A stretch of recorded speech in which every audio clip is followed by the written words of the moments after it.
Assalomualaikum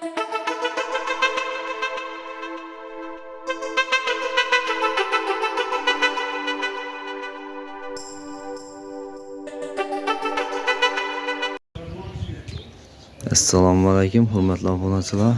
Yine navbatdagi ustanovkamiz Xorazm viloyati Bog'ot tumanida bo'lib turibdi. Ko'rib kuzatib boraverasizlar. Zamoklarimiz ham original zamok 5 kilitli. Açıp beklenişlerini görüşünüz mümkün olucu. Arkalara minali kapon.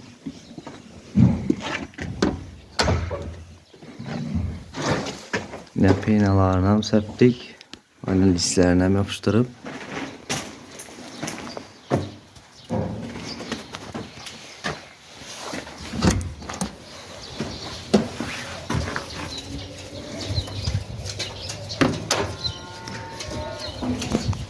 Kime şunu deyin. Darvazalar, eshiklar gerek olsa müracaat kılaverasizlar. Kanalımıza abone olup like basıp koyuşunu unutmayın.